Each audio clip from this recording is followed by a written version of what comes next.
Gereja dan pengaruh teknologi informasi digital ekologi. Bagian pertama, pengantar. Gereja sebagai komunitas beriman yang membara, yang berdimensi spesial sekaligus bermoral, tidak pernah sepi dari tantangan yang berasal dari konteks di mana ia ada dan berteologi.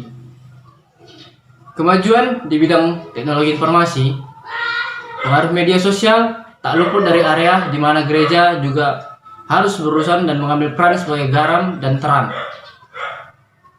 Di dalam situasi seperti ini, yang kita tahu COVID-19 saat ini, gereja kembali diuji untuk tetap menjalankan fungsinya dari waktu ke waktu oleh topangan rahmat Tuhan.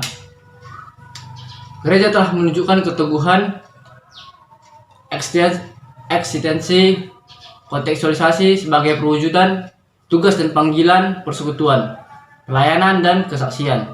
Gagasan tentang gereja digital adalah sebuah tawaran kehidupan menggereja pada masa kini. Selanjutnya kita masuk yang bagian kedua, yaitu isi. Demi menuntaskan mandat kerja ilahi yang tercatat dalam kitab Kejadian 1 ayat 28. Yang dikatakan seperti ini, penuhilah bumi yang takluklah itu. Di sini manusia sebagai ciptaan memiliki gambaran yang serupa dengan dia. Ia dilihat sebagai pencipta atau rekan Allah dalam melanjutkan karya penciptaan di dunia ini dan membawa seluruh langkah penciptaan selanjutnya kepada proses penyempurnaan.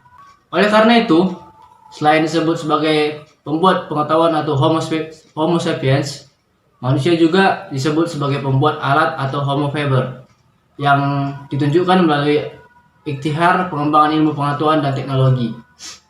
Digital ekologi atau sebuah tantangan dan kesempatan.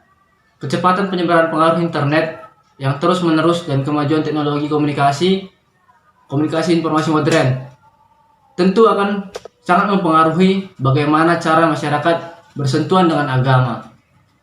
Pemahaman serta praktik teologis, baik gereja Katolik Roma maupun gereja Ortodoks Yunani, memiliki posisi yang jelas sebagaimana yang ditulis oleh Uskup Kristen Ortodoks pada tahun 2006. The technology itself is not dangerous. Dari penjelasan di atas, hampir seluruh teknologi digital melalui sosial media dimanfaatkan setinggi-tingginya untuk membangun sebuah hubungan, dan lebih luas adalah jaringan intinya sosial media. Digunakan untuk menghubungkan seorang akan yang lain, memperhatikan maksud dan tujuan utama pemanfaat media sosial dalam konteks masyarakat global adalah membangun komunitas, maka dapat dibandingkan dengan salah satu model panggilan gereja yang digagas Dulles, yaitu gereja sebagai mystical communion. Model gereja ini semakin relevan di tengah era pasca struktural, pasca modern, dan bergerak menyatu dengan irama komunitas dan komunikasi digital dari model satu ke banyak model lainnya.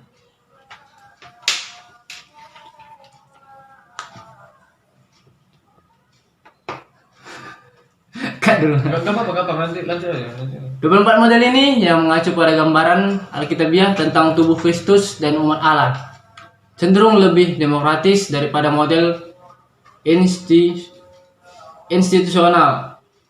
Hierarkis menekankan layanan timbal balik dari anggota satu sama lainnya, membangun hubungan dalam komunitas, membuka akses terhadap bagaimana gereja melalui imajinasi digital ekologi, melakukan penerapan virtual spiritual dalam masyarakat teknologi.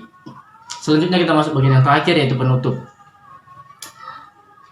Setiap orang dapat dijumpai secara tatap muka maupun daring, layak untuk dihargai dan harus diperlakukan dengan bermartabat.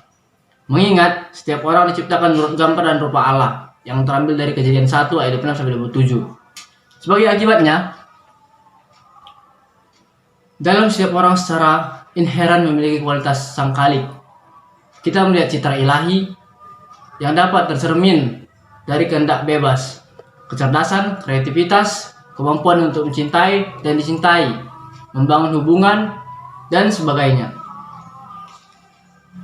Karunia rohani ini juga memiliki implikasi bahwa kita seharusnya dapat mengenali gambar Kristus yang hidup yang hidup itu di antara satu dengan yang lain.